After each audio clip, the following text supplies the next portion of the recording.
Quand j'étais en 6e ou en 5e, il y avait un gars qui était un peu punk avec moi à l'école. On était tous les deux au fond de la classe et on était un peu copains, donc on se faisait des cassettes, des Berus ou de Ludwig. C'était Ludwig même plus que les Berus à l'époque. Ça me parlait plus que tous les autres trucs de l'époque. Comme Cure par exemple, j'étais pas trop fan. Et on avait un pote à l'époque qui avait 8 ans de plus que nous. Et lui, il avait accès à des mail orders qu'on connaissait pas, où il pouvait commander aux États-Unis des disques introuvables en France, type Black Flag, les Stupids, les Germs et tout ça. Donc il nous faisait des cassettes incroyables où on avait plein de trucs. Au lycée, j'ai fait un groupe pendant pas longtemps où je chantais. On a fait 2 concerts en une semaine d'existence de groupe, donc là c'était les premières fois où j'étais sur une scène. Ça m'a pas déplu. Et là, j'ai dû m'acheter une guitare sèche à ce moment-là où j'ai essayé d'en jouer en reprenant des morceaux de Georges Brassens. Et voilà, donc j'ai appris la guitare comme ça. Je suis à peu près toujours au même niveau, d'ailleurs, de cette époque-là. Et ensuite, il y a eu un groupe qui s'appelait Mertz, où là, je jouais de la guitare et je chantais aussi. On était 4 et on était tous très amateurs. Mais pareil, on a fait quelques concerts, donc... ça commençait à être un truc qui m'amusait assez. En plus, j'étais à la fac et ça m'excitait plus que d'aller en cours. En plus, à cette époque-là, je faisais une émission de radio, un fanzine, et j'étais plus dans la musique en fait que dans les études. Et après, j'ai eu un ordinateur et là, j'ai commencé à faire de la musique comme on fait des jeux vidéo, de manière assez énervée et compulsive et un peu tout le temps, jour et nuit. Donc au bout de peu de temps, j'ai fait un premier album complètement autoproduit avec les 15 premiers morceaux que j'avais fait dans ma vie, que j'ai sorti en CDR à 50 exemplaires, qui s'appelait Lofi Nu Jazz, et juste derrière j'ai fait Lofi Nu Jazz Volume 2 que j'ai sorti à 1000 exemplaires, vachement bien.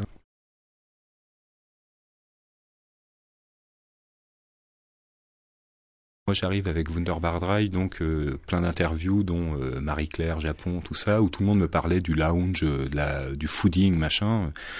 Donc je leur ai expliqué tout de suite qu'il y avait mal entendu, que c'était pas du tout de ça qui était question. Et on s'est retrouvés par erreur à faire la première partie de Alicia Keys dans une grande salle. Et à la fin de notre concert, c'était une mini hystérie dans la salle où les gens essayaient de monter sur scène et tout ça.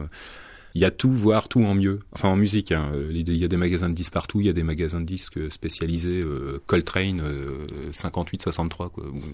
Où là, tu comprends rien. J'ai pas acheté un disque là-bas. J'ai pas voulu rentrer dans un magasin de disques. Il y avait trop de trucs. Il y avait tout.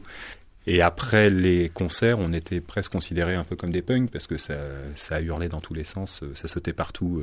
Voilà. Alicia Keys, elle avait reçu un gâteau géant pour son disque d'or au Japon avec... un gros gâteau en chantilly avec écrit, je sais pas quoi, youpi, c'est super ce que tu fais, on t'adore, avec un gros disque, et on a explosé son gâteau partout dans la loge. Bref, on a fait un peu des punks, mais gentils, et puis après on a voulu nettoyer, et là, non, on nettoyait pas. Enfin, on était vraiment des punks rockstars, c'était démesuré.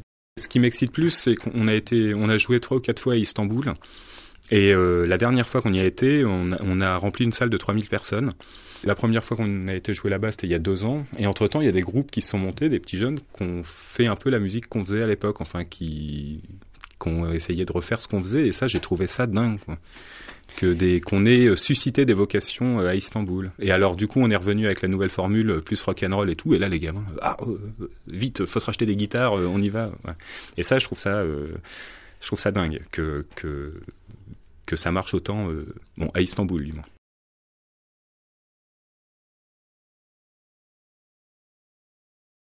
Je suis arrivé après, donc on me comparait à Daft Punk, Air et Rhinocéros. Donc à un moment, quand on débarque dans un pays, il y a souvent écrit ces noms-là pour recadrer un peu. Genre il est français, donc il fait de la musique comme Daft Punk, Air et je sais pas, Alex Gopher ou je sais pas quoi. Bon voilà, ou Saint-Germain. Voilà, Saint-Germain. Donc voilà, les gens ils arrivent pas trop forcément à faire le lien entre Air, Daft Punk et Saint-Germain. Mais non, Saint-Germain, je connais pas bien. Enfin, je connais un titre. Enfin, j'ai jamais aimé la house en général. Moi, c'est pas du tout mon truc, la musique électronique comme ça. Daft Punk, j'aime bien, mais c'est peut-être les seuls dans le genre que j'aime bien. Après, j'aime bien la musique bizarre, moi, en général.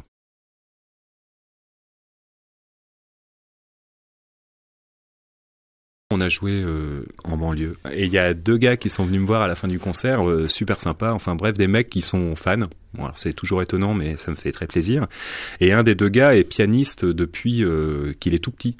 Et c'est un gars qui est pianiste, qui joue du piano super bien. Et il est fou d'un morceau de Wunderbar 3 qui s'appelle Midi Jazz, où il y a effectivement du piano. Et il me demandait qui jouait du piano et je lui disais que c'était moi, mais que j'avais même pas mis mon nom tellement j'avais honte de dire que c'était moi. Et ce morceau, je l'ai même pas fait en midi. J'ai enregistré 2 notes de piano et je les ai mises les unes à côté des autres en les pitchant pour faire des accords, des notes et tout ça. Et voilà. Et lui, il trouve que c'est un morceau de piano génial, alors que moi, je sais pas jouer du piano et c'est vraiment du Lego, du Lego. J'ai découvert il y a 2 mois l'existence de logiciels que je connaissais pas et qui font très simplement des choses que moi je mettais 3 mois à essayer de faire sans logiciel, on va dire. Et même au niveau du son, arriver à faire la différence rien qu'entre les basses, les médiums et les aigus, j'ai mis du temps avant de comprendre ça. Le temps avant de comprendre qu'il y avait des notes qui allaient pas ensemble, par exemple. Pour le coup, c'est très honnête la musique que je fais. Pour moi, c'est pas grave si j'ai pas appris le solfège ou toutes ces choses-là. Depuis 1 an, on a une nouvelle formule en live où j'ai repris ma guitare et je joue de la guitare sur scène et je me rends bien compte que 90% des gens doivent mieux jouer de la guitare que moi dans le public. Maintenant, je me dis que c'est pas grave, que c'est moi qui suis sur scène donc je fais ce que je veux et puis ça me dérange plus. Sauf que je joue avec Sylvestre, donc qui jouait de la contrebasse dans Forget Me Not avant. Lui, il est super fort. Et quand il me dit qu'il faut mieux que je fasse un accord en 7e ou en 9e, machin, des 6 bécards et tout, je ne comprends rien du tout et là j'ai les boules. Voilà. Où lui il arrive à harmoniser des morceaux, à faire des accords pas possibles, où moi je fais mon la mineur, il me dit ah non là tu peux pas le faire en mineur, rajoute le petit doigt pour que ça sonne avec le mien. Ah oui d'accord. Ça y est, je fais la différence entre mineur et majeur aussi depuis peu. C'est pas mal.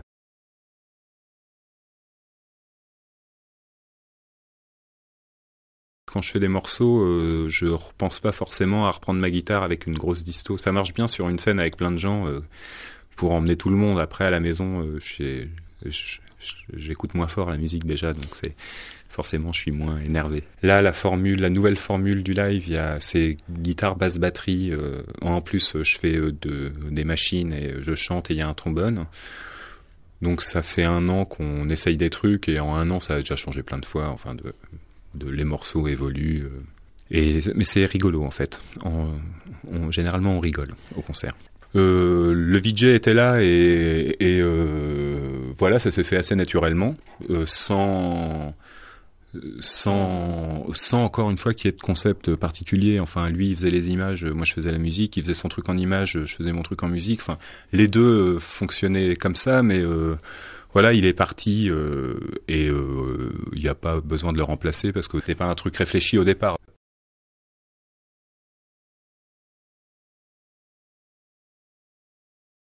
Je chante vraiment et donc on va y aller par étapes. Je commence en anglais parce que c'est plus facile. Même si je parle 3 mots d'anglais, c'est plus facile de chanter en anglais que de chanter en français. Au pire, j'ai un copain américain qui peut m'aider. Je sais dire le principal, I want a beer, please. Voilà. Sur scène, j'utilise des effets sur ma voix et quand j'ai pas les effets, quand je chante avec ma voix normale, je me rends compte que j'y arrive pas du tout à refaire les morceaux. Et au bout d'1 heure de concert, j'ai plus de souffle, j'y arrive plus. Enfin, c'est assez compliqué quand même. Je pensais pas que c'était si dur. Je m'entraîne à la guitare tous les jours, j'en joue au moins une demi-heure. Il va peut-être falloir que je m'entraîne à chanter aussi. Je vais faire la Star Academy dans ma cuisine, ça va être super.